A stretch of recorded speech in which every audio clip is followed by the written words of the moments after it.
So there's been a lot of talk lately about J.K. Rowling. If you don't know, she got into a Twitter argument with Piers Morgan, who hasn't really been supporting Trump, but rather just defending him against ridiculous claims of Nazism and white supremacy, and obviously debunking the Muslim ban idea. Piers appeared on Bill Maher the other day, and well, this is what happened.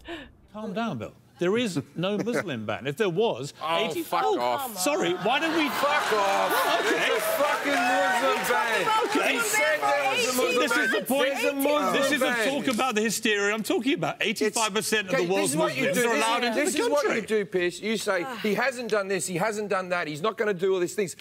Give him a fucking chance, mate. And you know what I mean? and why not? Hitler didn't kill the Jews on the first day. He worked up to it. Mate. J.K. Rowling took to Twitter after the incident, claiming that it was extremely satisfying to hear Piers Morgan being told to fuck off on live TV, to which Piers said, "This is why I haven't read a single word of Harry Potter."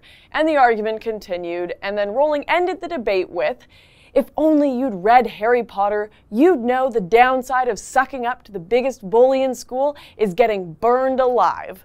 The tweet got massive attention with hundreds of thousands of favorites and retweets.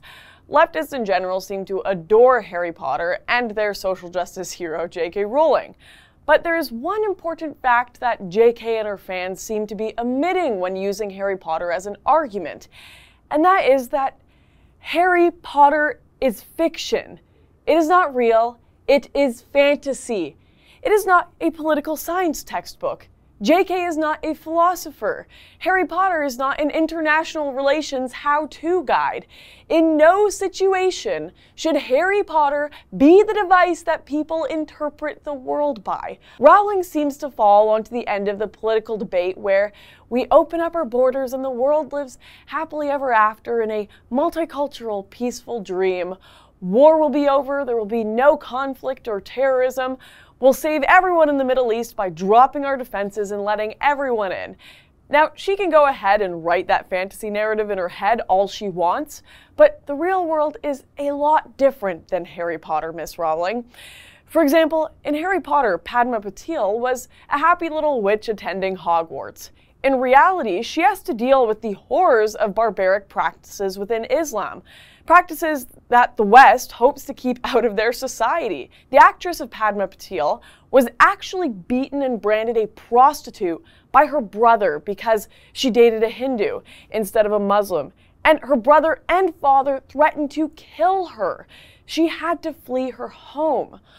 I know the left like to ignore that this world exists, and they like to stick to the realm where they're all happy wizards and all Trump supporters are Death Eaters. But this is just not the case in the real world. But fine, if you really want to play the game of using your books to apply them to real-world politics, let's do that, JK. Let me ask you, why did the Wizards build Platform 9 3/4? Why did they have a magical brick wall to keep Muggles out? Is it because maybe Muggles had some barbaric cultural practices of burning witches, and they wanted to keep their worlds separate for fear that Muggles wouldn't understand them? Keep them separate in order to have peace and safety? Oh, and not only did they have one magical barrier, Hogwarts itself had its own barrier as well to keep out unfriendly enemies. It's almost like you yourself know that walls and borders are a good thing, JK. It's almost like you yourself know that vetting people before they enter a different land is a good idea in order to keep the people within safe. I mean, with the Salem witch trials and the way Muggles treated witches and wizards historically, it's not like the wizards didn't have a reason to be afraid. Also, the only prominent Muggles we meet in the books are the Dursleys, who were extremely abusive towards Harry because he was a wizard. JK, are you really so dumb that you don't realize your own books disprove your points? Seriously though, in the real world we don't have one race that are almost literal gods compared to the other. So I think everyone should know it's silly to read Harry Potter as an allegory for modern society. But at this point, it seems like millennials' disconnect with reality is so strong that they can only engage with politics through ridiculous pop culture references. They have to use gifs of Ariana Grande flipping her hair as arguments and smashing stuff as a form of political protest. Y'all need to grow up. You most of all, JK, you're an adult. You should know your books are fantasy and not be trying to push them into political debates. Yelling "fuck you" at Piers Morgan may indeed be satisfying to those who dislike him, but it is not an argument, and neither is talking about your fiction books. If you really want to prove Piers wrong, if you really want to critique Trump, stay in the realm of reality. But I really doubt you and your hysterical celebrity friends will do that, because leaving your fantasy safe space would require admitting Piers Morgan was right, and your narrative always comes before truth. If you enjoyed that video, then be sure to hit like and subscribe.